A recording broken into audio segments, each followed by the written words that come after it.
Okay. Yeah. Let's go. Hey, well, we're here. So we want to have a little chit chat first because Angelique's gone out to find Gale. So welcome to everybody. Hi, guys. Hey, what's going on, everybody?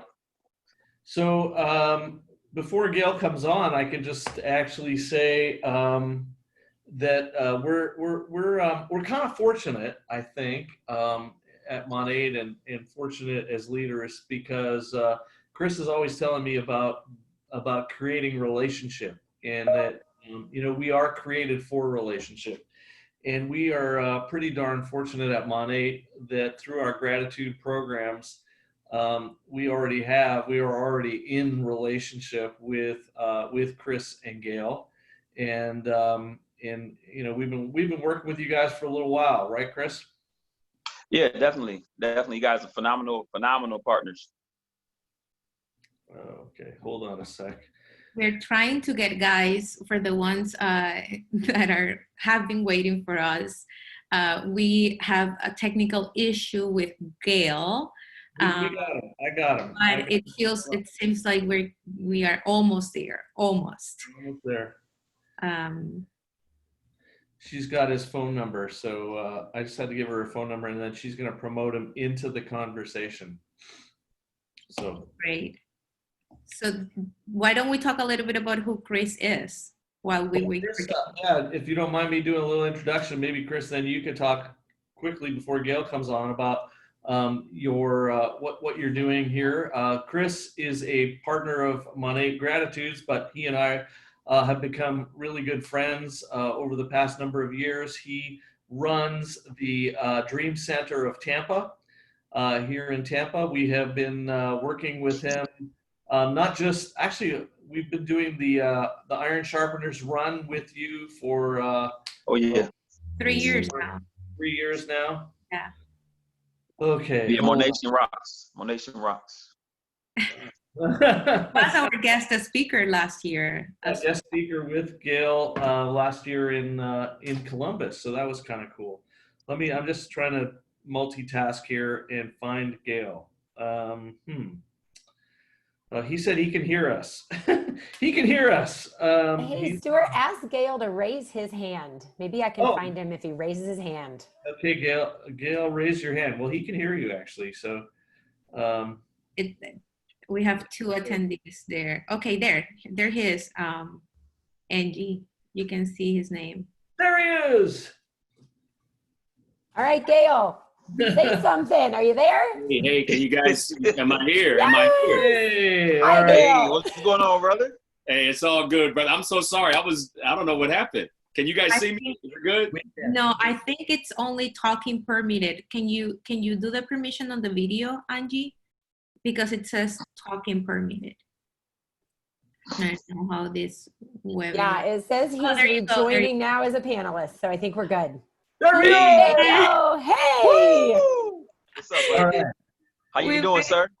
How are you? All right. So let me start over. This is so exciting. What I said in the beginning, Gale, was that we are absolutely honored and privileged as a company because we already have some established relationships with key partners like you and Chris. And in the conversations that I had with both of you guys last week, rather distraught conversations, frankly, and in the conversations we've had over the week, I just feel humbled and honored to call you friends and to be in relationship together. I mentioned to both of you that in the conversations that I've had with you, Deb, my wife said, what'd you learn? What'd you learn? And here's what I learned: shut up and listen. So, that's what I learned. It's not easy for me, but shut up and listen. So we're here today to seek to understand, to be in a position to support the Black community, not just by trite words or hashtags or whatever, but really by joining you, by being part of you. So Lou, I don't know if you have anything to say, and then we're going to leave it to these. Of course, but by starting the conversation, right, which is something that Stuart, I appreciate. Obviously, your vulnerability as well, right, to say yes. Let's just stay quiet and understand what's happening, and of course, Chris and Gail to actually be open to help us understand that we don't know what to say right now because we don't know enough. So I feel like we've gotten to a point right now for the people watching where I have experienced the last week a lot of fear of not saying the right thing. So I've come to a place where I ask myself, what do you say when you don't know what to say? What are the right words to say? How to approach it the best way? I had an experience I shared with you guys where someone told me something on social, and I'm kind of like right away, without understanding or knowing enough, right, answer her. And it became kind of like, oh, this battle, right, without me wanting. But after that happened, I understood I made a mistake because I approached a conversation without enough information. And after that happened, I went and researched. I saw my response. I identified specific words I shouldn't have used and in a specific way or that I shouldn't have used. And I said, wow, like Chris said, this is like a language that you have to learn. And me speaking a different language from my original language, I think it's a great concept right there. Because for me, when I speak English, a lot of times I say something and then I reaffirm and I say, are you understanding what I'm trying to say? Just to make sure, right? Oftentimes we don't actually, but No, I know. So I have to try something different. But I think this situation is just opening an opportunity, Gail and Chris, for us to listen. So we're let's gonna do be that. pretty much quiet and understanding what you guys have to tell us. Where should we start, and what to say when you don't know what to say. And I applaud both of you. And Chris, it's always good Definitely. hanging out with your brother. Being on You that too, man. stage, nationwide arena, when we all were there celebrating gratitude and seeing all the beautiful people inside and out talk about helping one another. And today we're going to get real. We're going to be raw. It's not about taking sides. It's about building bridges, not walls. It's about, being real about racism. And let me just start by saying this. As a Black man, I live it every day. And not only can I say to each of you as friends, see, that's the starting point. Because of our relationship, we're having this conversation. And the last thing that we want to see happen, I'm speaking for myself, but I know I'm speaking for my brother Chris, is for your organization that's all about gratitude and helping to be divided at a time like this. That's good. And I want to make sure because I've got a lot to say, but going back, when I was 18 years old, my parents divorced when I was 2 years old. And as I shared with Stu on Sunday when we talked, I was followed by police officers. And let me be very clear to everybody listening. I got a flag in my office. The late Deputy Sheriff Gary Claypool was my uncle, my mentor. And I'd see the power of mentoring relationships every day at Big Brothers Big Sisters. So this isn't by no means an anti-police statement. I respect every man and woman in uniform who protects the community, but I stand against racism. I stand against police brutality. And I don't care if it's law enforcement or any other occupation. A racist can put on any uniform and be empowered to hurt somebody. So let me be clear, because there's a narrative floating around nationwide that I don't like as a Black man. The narrative is, let's be against all police. Then what do I say to the Black female police chief in Miami? That's a big sister. Do I say I hate her now? So let's be careful that we don't take sides. That we should all be on the side of humanity. But when I was 18 years old, I was followed by police, college student, rental car, and the trunk, they said, get out of the car. Then they said, don't move. I said, I can't do both. I can't do both. And thank God I was calm. Open the door. You said, don't move. and I open the door slowly. I'm put on the trunk. I got a 9mm to my head. I had a gun. I'm a college student with a suitcase, just visiting his dad in California. At the end of the day, they open the trunk. There's a suitcase with just my basic travel items. And they said, well, at least you were safe tonight. And they drove off. I felt about that big. So I know what it's like. But I'm also using that. I could have taken that a lot of different ways. I could hate police for the rest of my life. I choose humanity. I choose love. And those individuals that did that do not speak for all those who truly love and care. So I will pause, but I'll just say this. Please, let's embrace humanity. Let's embrace positive relationships and get comfortable being uncomfortable. To all of our white allies out there, or non-Black allies, get comfortable being uncomfortable. It's not about your social post. It's not about, using the proper words. It's about understanding. And if I make a mistake, and Chris is my brother, and Stu is my brother, and Lou is my sister, if I make a mistake, then call me on it. Mm-hmm. And that's how friends operate. Chris, that's my opening, brother. Hey man, that is so good. And I love the power of story, because you're able to see the person when you hear their story. So as you were telling your story, not only did I see you, and I'm just going to kind of give a perspective in regards to how we're all connected. And you mentioned humanity, you mentioned building bridges. But when you told that story, and I'm even almost tearing up as I'm listening to it now, I didn't see you, Gale. I saw me. I didn't just see you pull out of the car. I didn't just see you not knowing how to really answer or respond. I didn't really just see you, making sure that you were going to say the right thing. I didn't just see you with the gun to your head. Gale, I saw myself. And when I saw, and we all saw on national TV, on live social media for 8 minutes and 46 seconds, a knee put on the neck of George Floyd. I want you guys to understand the feeling that we all felt when that happened. It wasn't George Floyd under that knee. Guys, we saw ourselves. If this could happen to him, it could happen to me. I didn't see George Floyd under that knee. I didn't see him. I saw myself. And that's why it took me aback so far, is because just like you, Gale, I know Officer Connect would never do that. I know Officer Perry would never do that. I know the officers that are phenomenal and doing some phenomenal things in our community here in Tampa, Florida, would never imagine doing anything like that to the people they're protecting and serving. But I thought about that situation, and we're talking about getting raw and real. I thought about that situation as it was happening. And that night, my wife and I, we woke up, we couldn't even sleep.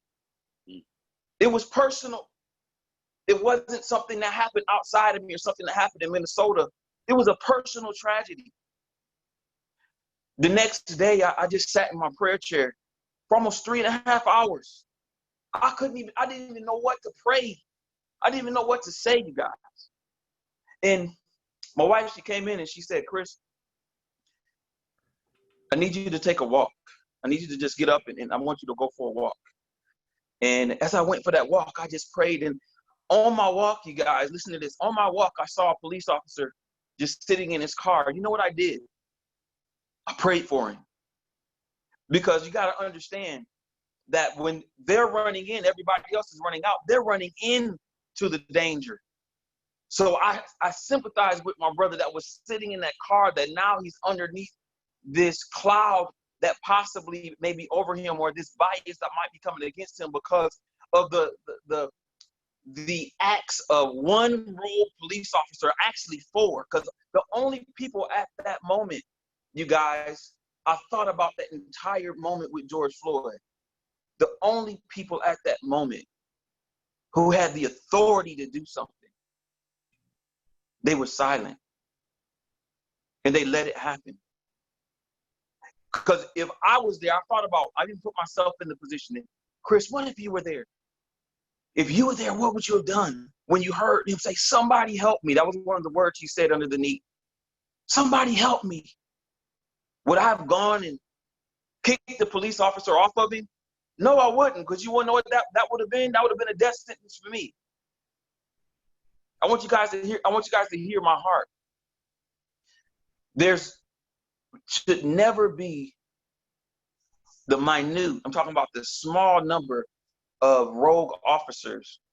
They shouldn't blanket how we view all of our officers. Because honestly, Gale, I've met a lot more phenomenal officers than not.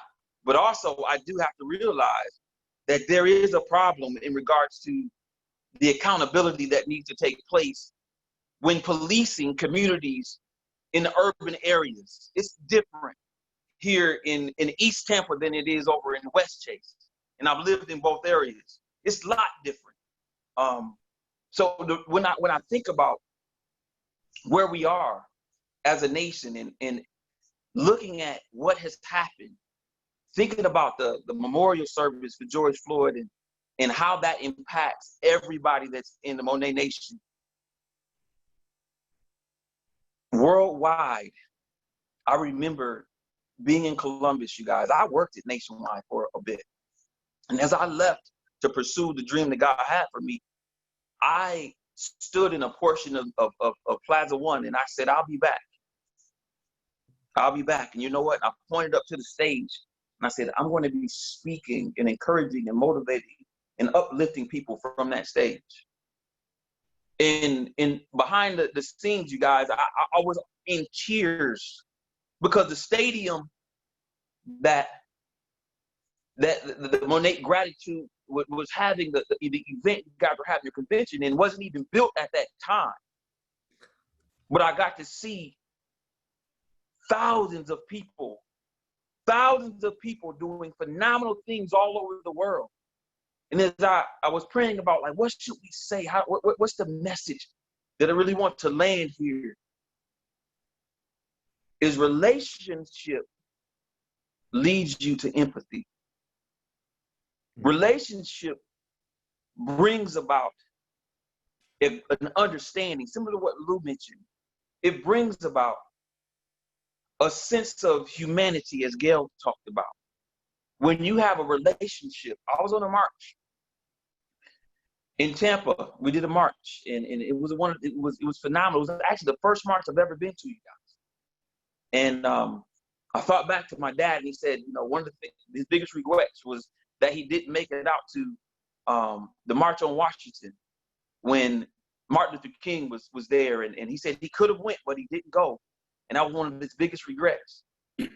So I was at this march, and you want to know what, you guys? I was so blessed by the diversity standing up and not just standing by. They were standing up and standing together, and they were doing things that together for the right thing and standing up. For a lot of times, just like we're talking about on this call, it's like we really don't know the things to do. We don't know exactly what to say or how to help. But you know what? We're going to stand up and we're going to do the right thing. And actually, by standing up, I found you're gonna make mistakes, especially if you don't know enough. Especially in a situation like this, when you're not a Black person. I'm not even considered white, right? I'm Latin.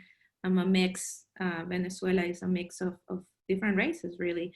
And I think that making mistakes and being okay with making the mistakes and being okay with sitting down on that uncomfort and confronting the discomfort of having made a mistake and saying, you know what, in my case, right? And I can only speak from my experience. You know what, I did this mistake. That was not okay. The words are used, the way that I approach it was not okay because I don't feel the pain of the person. I don't know the story. I don't know even enough history really on racism.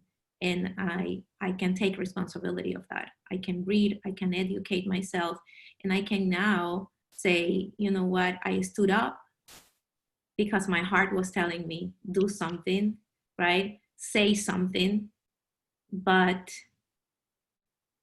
I made a mistake because I didn't know enough. And someone on the chat, you said Latinos also experiencing racism. 100%. That's true.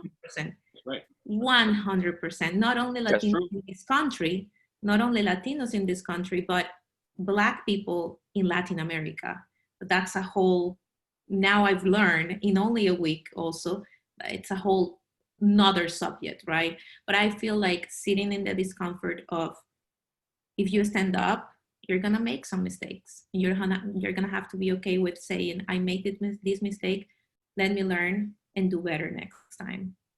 And Lou, Stu, and Chris, and I'm loving this. And I want to again applaud MONAT for taking. Yeah, this is not comfortable for everybody. And let me just let everybody know that's on here. The bottom line is get comfortable being uncomfortable. And when you think about the greater historical context, you know, America enslaved Black people. Let's let that simmer for a minute. And all white people and all non-Black people. And I'm not coming from a place of hatred. I'm coming from a place of love. Facts. State the fact. So when someone says Black lives matter, that does not mean that all lives don't matter. Mm-hmm. Let me just let that soak in again. When we get to the point of thinking that in any way being pro-Black is anti-white, then we miss the mark of humanity. Please understand. When we're uncomfortable, well, if I say Black Lives Matter, well, look at the TV and see who's dying in public. And let me zoom out. It's not just limited to police. Let's just pivot from that. And let's look at life as a whole. MONAT global. Let's get global. And when a Black young man, college educated, can jog down the street, and some folks out of white privilege, I'll say it, white privilege, feel that they can corner him because he doesn't belong in that area. Folks, that is the world in which we live, but we don't have to agree with that. We got to speak against all forms of injustice, against everyone. Our Black and brown sisters, our Native and Indigenous people, all forms of hatred. But let's be clear. Stop being uncomfortable saying that Black people's lives matter. Look at me, look at Chris. My life matters. Chris's life matters. Your life matter. But it's not one versus the other. We're together. So I want to make sure we understand that. And as we think about this conversation, and very rarely, and I will tell you, I've been in leadership for 27 plus years. This is the first time in my career that the brothers are running the conversation. Get comfortable being uncomfortable. So Stu and Luke, I appreciate that. Gale, here's what I have to say about MONAT right now, and about just the fact that we're having this call. The fact that we're having this call, and the way that the leadership has approached us. I want you to kind of to come with me here, Gale. Come on. When they came in and asked us to come alongside them on this call, the thing that I love about the heart of you guys' leadership, and even what I saw when I was in Columbus, and I think I've even told Stu this, I said, man, it's something different here. Yeah. You guys have leaders that really are for doing the right thing. You guys are making a worldwide difference. Being in MONAT and having all you guys in that stadium, oh my God, it was just the energy that was there. So now I want you to take that energy and take that movement, that momentum, and think about the positive force that you guys have, the absolute opportunity to be in issues that matter to not just Black people, not just white people, but issues that matter to people, period, all over this globe. Because as Martin Luther King said, he says, injustice anywhere is a threat to justice everywhere. Because if it's happening here now, you best believe it's going to, the seeds that are planted are going to grow into a harvest. So just make sure, MONAT, make sure everyone that's listening, you guys, that you are planting the seeds of relationship for understanding, relationship for reconciliation, relationship that's building bridges, and relationship that's going to be the change that the world needs to see. I love Just as you said, So- Gale, get comfortable with being uncomfortable. Yes, Yeah. sir. Period. Yes, sir. And everybody walks around with one of these. What if we didn't have this? Think about it for a minute. Character is what you do when no one's looking. And I challenge every one of you that's here. And I want to make sure, Lou and Stu, because I can see them popping up. And if there's questions in the chat, we want to address those questions directly, because we are here as brothers with this family. You guys are family. That's why we can talk to you straight up. If you're about being a part of the solution, you're in the right place. If you want to just go ahead and spew hate, and I know this is not the audience, I feel funny saying it, but if you want to divide, you're in the wrong place, but we'll still educate you. But if you want to be a part of the solution, you got the right brothers at the right time with the right company that's all about love and gratitude. And so I want to keep dropping some points in terms of action. 1, be comfortable, get comfortable being uncomfortable. And 2, trust and forgive. Where would this world be without forgiveness? Where would we be? And as a Christian, think about that.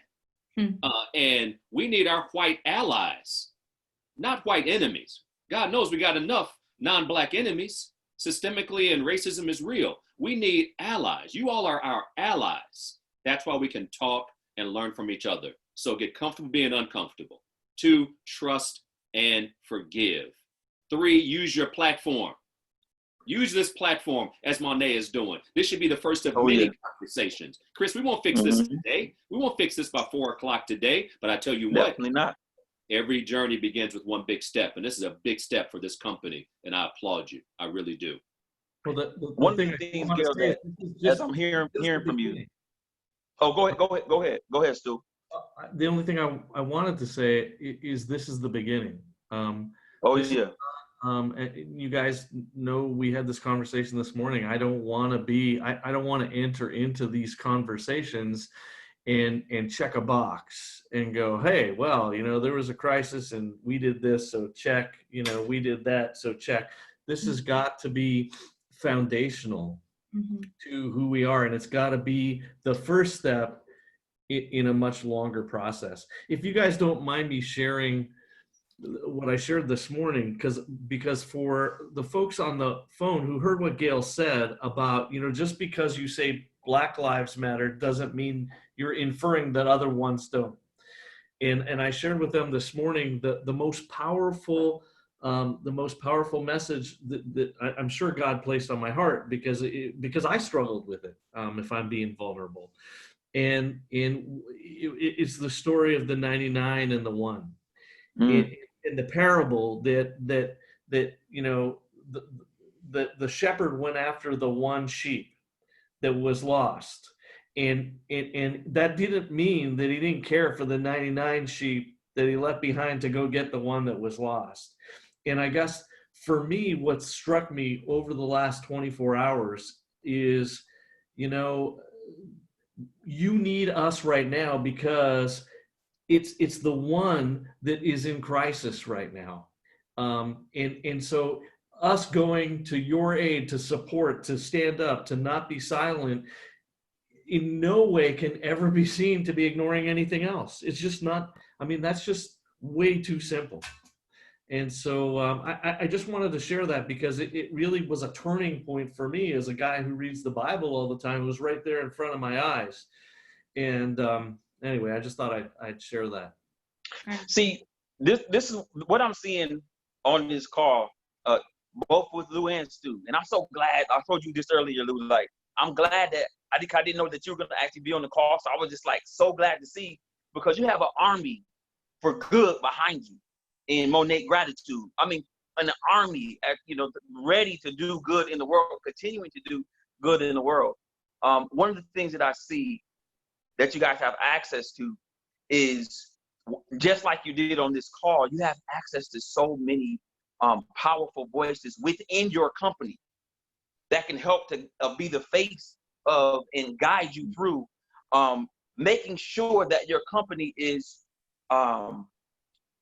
really empowering those who are already tied to the cause. Yes. And already from within, because every voice needs to be heard And once their voices are heard, I'm telling you, there's no stopping the good that's going to come out of the actions, as well as the things that's going to be revealed once you start listening and really just putting your position, your hearts in a position to listen and to learn. And then once you listen to learn, then you'll have true and authentic empathy for exactly where they're coming from. Now, I want you guys to just take a pause and just think about how many messages and experiences are out there in your company similar to Gale's experience, the one he started off with.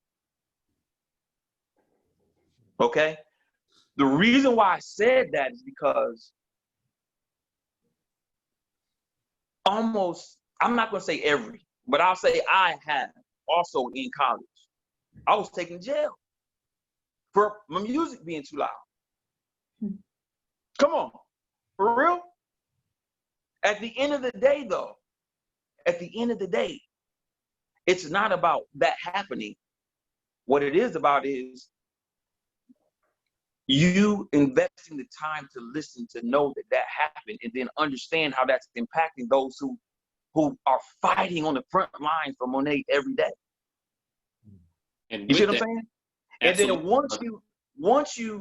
then once we get to the place to where we have a full understanding, then it's no more us and them. It's no longer, it will no longer be that's your problem. No, that's our problem. This is something that happened to my friend, to my brother, to my sister. And what happens to them happens to me, and I make it personal. But that happens only through real, authentic relationships. You see what I'm saying? And it takes, like you just said, Lou, I love your humility and your heart, because everybody that is watching this now, and everybody that will watch this, and you too, Stu, they're going to be endeared to that, because humility always wins. Amen. Humility always draws people closer. But when you come in with a heart of, I already know, a heart of, oh, I'm with you and I'm going to advocate for you and all of that, that's cool. But what's even better is, sis, how is this impacting your life?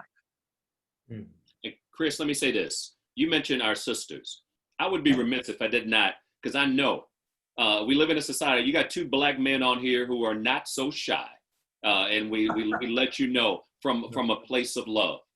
But you have a lot of sisters, our Black women, and think about images. The images, you all are all about beauty. Don't run from, don't hide, don't suppress the beauty of the Black woman. Because at one point, Miss USA, Miss Universe, and Miss America, everybody, all three were Black women. And so as a company, as a brand, and that doesn't mean there's beauty is beauty, but for years, for decades, for centuries, when you're thinking, what is beautiful? The experiment back in the day of the black doll and the white doll, and someone says, what do you see when you see the white doll? I see beauty, I see intelligence. What do you see when you see the black doll? Well, I see ignorance and I see laziness. Come on now. So I would encourage the company, embrace beauty. But at the same time, make sure that the voices of the sisters are heard, and that is in no way putting down anybody else. I mean, Chris, as we sat in Nationwide Arena, I said it in the beginning, I'll say it again. It was beauty inside and out. Because beauty is beauty. It's not about the color of your skin. So the gratitude that you all show every day, but embrace it. Invest the marketing dollars. Let the humanity be seen in all that you publish. Because every time I look at something for Big Brothers, Big Sisters, I want to make sure everybody sees themselves. And when they can see themselves, that can help break down cultures, corporate cultures that are very inclusive when it comes to those who are in the in group, but not so much welcoming others. So I want to just encourage everybody to educate and show compassion as well. But don't forget our sisters. That's an uncomfortable moment, and so I'm getting comfortable being uncomfortable. I think we have Well, because when you do that in love, then, you know, we're all here to help each other. And I would tell you, I think we haven't done a good job in promoting, you know, our Black sisters, whether it's on our website or in our marketing material. And so that's a real commitment that we need to address. I think that diversity in general, Stuart. Obviously, although I know. right now we're talking about the Black community, so we're going to focus on that but today. Diversity is something that I find a huge opportunity for us, for sure. The question real quick. Let me jump in here real quick to say, like, what you just mentioned, Gale, in regards to beauty comes in all forms. Okay, what happens? Let me kind of shift what you just said in terms of what happened in regards to not just the beauty of the Black woman, but also honor Black minds, because there are so many brilliant reps out there that all you have to do is talk to them, and guess what? They have every solution that you need. Your solution is already in your company. So as you listen to the solutions, they are the ones that are going to give you the cutting edge. Because I'll tell you this, companies that don't listen, they miss out on the most brilliant ideas. But you guys have a unique opportunity to where everybody's heart, and I've never seen, man, I'm telling you guys, I've never seen it like this. Everybody's heart is open to having the uncomfortable conversations right now, because we're saying, you know what, enough is enough. Something must be done. Something has to change. Is that right? So right now, you guys have a unique opportunity to dominate your market, but it's not going to come from your ideas. It's going to come from the ideas of the brilliance that's in your organization. So if I would have one suggestion for MONAT, and that would be to really intensify your listening strategy, because that's where you're going to find some of the most brilliant ideas that's going to take MONAT decades and put them decades ahead of those companies who refuse to listen and continue to make decisions blindly, or not as without the full transparency of knowing what's really on the hearts and what does the market really need. So I love that you came from that, Gale, because that's absolute. That's absolutely true. And well, brother, we just need to go on tour. We're just gonna go on tour, brother. So next stop, Minneapolis. Who knows? Go ahead. They can sure use you. You mentioned the questions, and the two questions.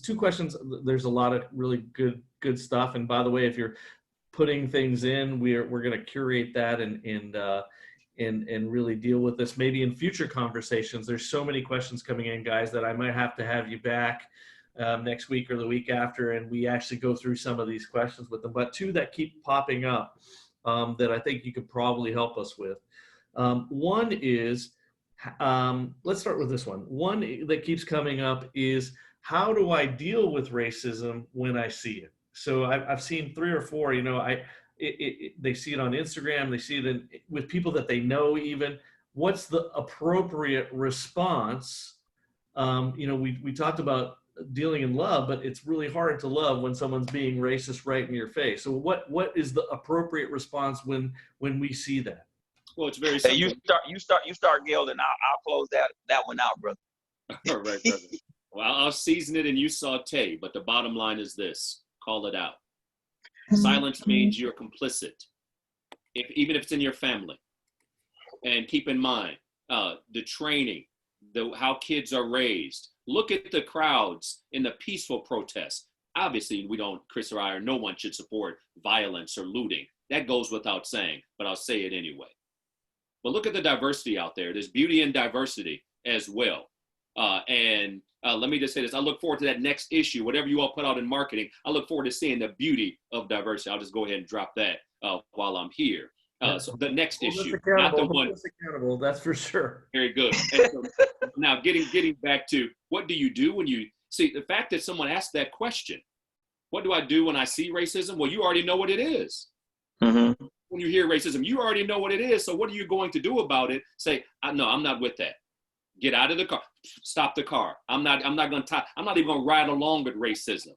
I'd rather take an Uber, ride with a stranger that cares than to ride with somebody that hates people. So speak out against it in your family, in the boardroom. When someone makes a comment, it's not funny. And our silence is deafening right now because too many people have been silent in the boardrooms. That leads to systemic racism. That leads to an institution of culture in police departments, in boardrooms, because no one has said a thing. And I was told this morning that some of those officers in Minneapolis, it was like their third day on the job. And the one who had his knee on the neck of George Floyd was their trainer. So they were trained. So how dare they felt handicapped, but they still had a responsibility. A man is dead because of silence and inaction. Don't be an accomplice to the crime, the sin of racism by not speaking up. Get comfortable being uncomfortable. Discomfort calls for courage as well. Chris, go ahead. The piece that you just mentioned, I'm going to just put some story behind the silence. One of the first things that I did that after what happened with George Floyd after he was murdered, one of the first things I was looking for, first, I definitely wanted to see where my wife, where she stood on the matter, right? And then after that, you know what I was looking for, you guys? I was looking to see who's going to reach out. Because there's a lot of people that say, you're my friend, Chris, I love you, buddy, and all these different things, right? But at that time, I was looking for the feet behind those words because I needed somebody to reach out to me. I was grieving and still am. I still bust out in tears just thinking about it and thinking about Breonna Taylor and thinking about Ahmaud Arbery and thinking about the countless others.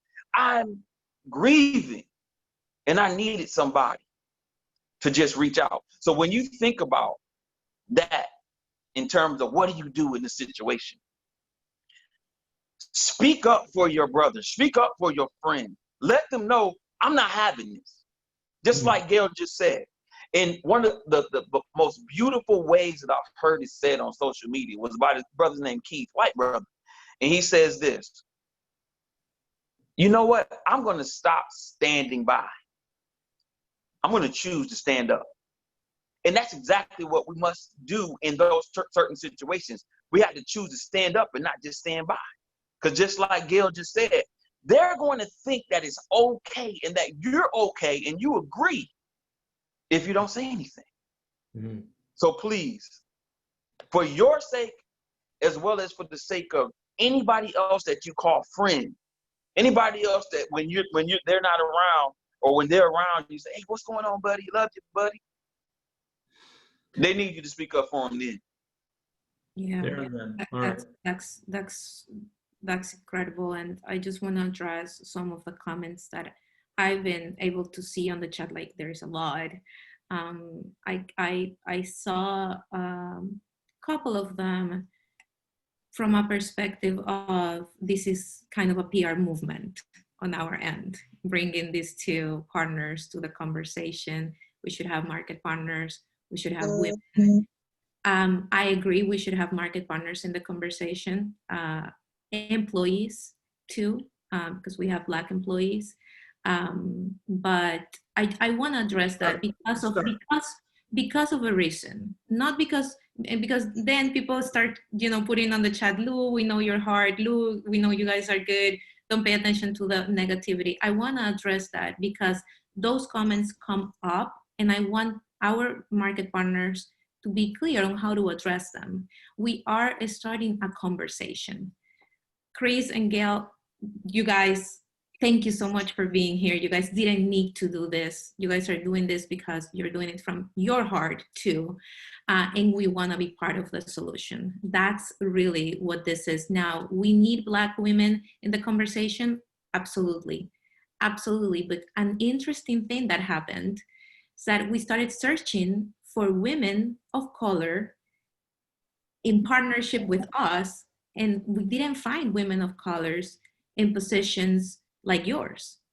And that was already questionable, right? It's like, oh, it's not only for women of color, it's not only the racism of being Black, but being women as well. So there is so much to speak about this, so much. We do want to listen. We are open to listen. Now, we need to have an educational approach to that conversation too, and to understand like what I was just sharing. Yes, I made this mistake with a market partner. I don't know if she's a market partner, but someone that reached out to me. Now, when she saw that I was making that mistake, she didn't call me out and said, hey, you're making a mistake, and I'm going to tell you why you're making a mistake. Go research white fragility, go research this, and that, go read, and then we will talk, right? She didn't say that. Now, to the person, to the people that are mad because if we're not approaching the conversation as it should be approached, can you guys recommend us how to approach it? Like recommendations, empathetic with the fact that we are already open. Let's see how we approach this. Let's see how we can move forward, right?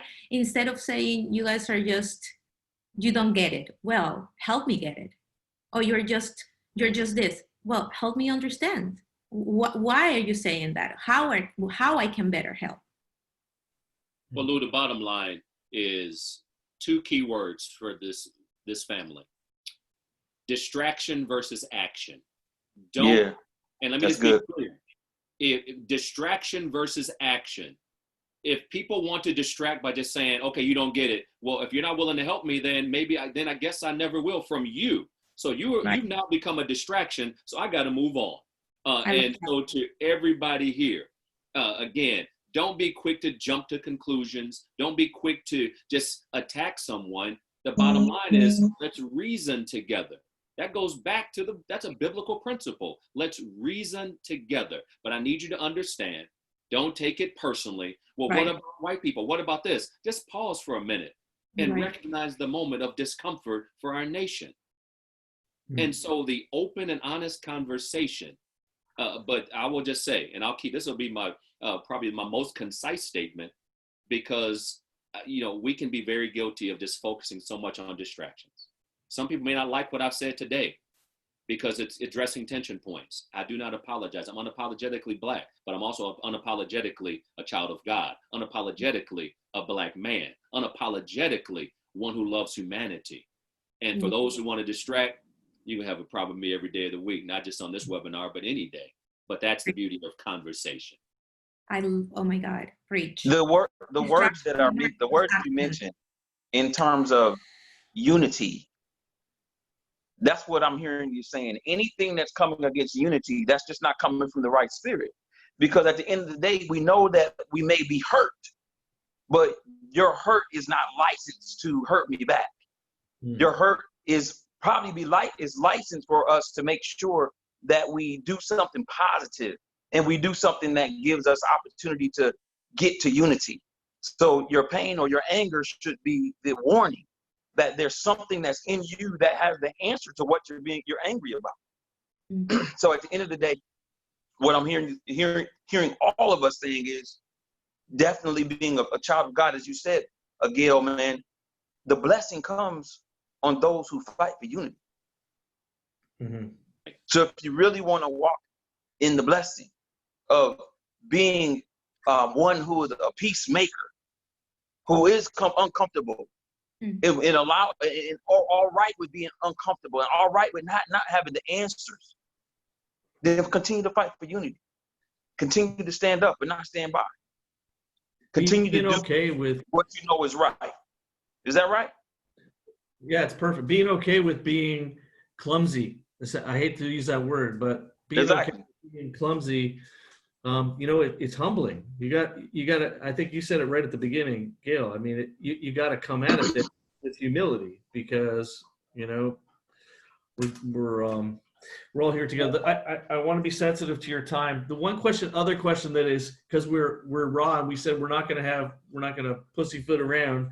I got a lot of questions on here about, with all that's going on particularly in America, but around the world. I mean, I don't think this is a uniquely American No. issue, to be honest. Everywhere. No. But with all this going on, how do we do our business?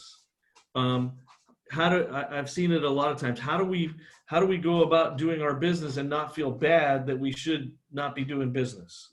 Is that the question?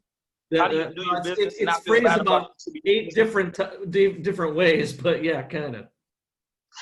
Honestly, you guys have a unique opportunity. Everybody in the entire company has a unique opportunity right now. And I'll liken it to this. I'll liken it to being at a restaurant and you receive your order and the order is wrong. That company or that restaurant has a unique opportunity. Not saying that MONAT did anything wrong, but just what? Something has happened that's wrong right now in the world. So what would endear people to, I believe, what would endear people to do business and continue to focus on business is to know that doing business with you is going to be making a difference in what's really going on in the rest of the world. So if they know that you guys have taken the time to have specific initiatives that are being a part of the answer, and it's not just business as usual, but you're actually doing business with a company who not only is standing up and not standing by, but a company who is thought about listening to those who are normally unheard, a company who's thought about making decisions based on being informed and from a place of empathy. So now I want to do business with you. I want to spend money with you. And in the Black community, I'm going to say it just like this: take my money, because I know that my money is going in the right place. Gale, do you have a comment on that, or? Well, the bottom line is you want to do business with those who care. And Amen. I saw it pop up as you were speaking, Chris. Someone said distraction. I didn't understand the distraction comment. Anything that's not the solution is a distraction right now. Hate is a distraction. Racism is a distraction. White fragility is a distraction. Me taking personally, well, I don't know why these people are so upset. Well, then don't be educated. If you are in that camp, and maybe you are, that doesn't make you a bad person, but you need to be educated. So it was distraction versus action. And you all are a business. To run and hide and not do business, would you then become part of the problem? So Stu, to your question, but run your business with intentionality. You're in the business of promoting, again, beauty and love and gratitude. We need all of that. We need all of that.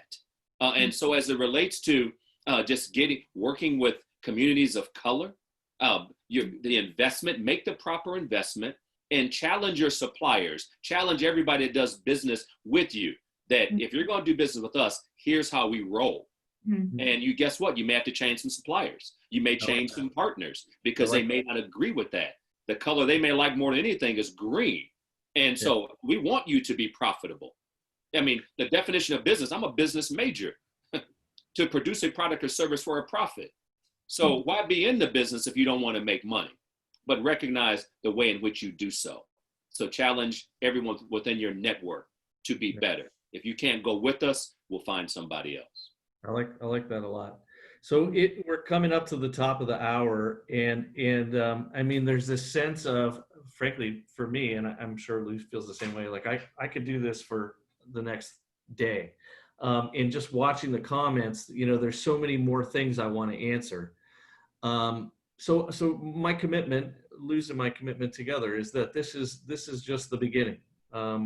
This is a foundational step to, and maybe we have, bi-weekly chats, and we bring in some of our market partners, some of our Black market partners, some Black women leaders in our community. We'll have you guys back because you're already our partners, but we want to carry on the discussion, and it's a commitment to a process. It's not a commitment to having a one-day webinar. Or having the answers, right? right away, because I think, as I said, we're committed to be better. And in that process, we're gonna probably make mistakes and having to say, oh, that was not the perfect thing to do or say, let's do it again and let's be better next time. I do think also, Stuart, that something that I took a lot of notes. Thank you so much, Chris and Gale. You know, I think educating our field is gonna be, and our employees is going to be extremely important for us. Someone asked, what is white fragility?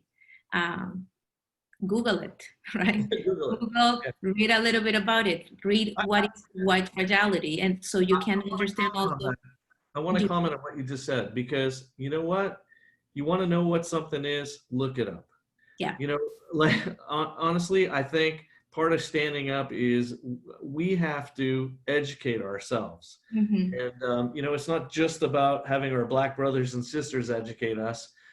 It's about educating ourselves. So if you've heard some words today that you don't recognize, look them up, educate yourself, spend time on it, you know? And you know what? It's going to be uncomfortable, because I already said it at the beginning.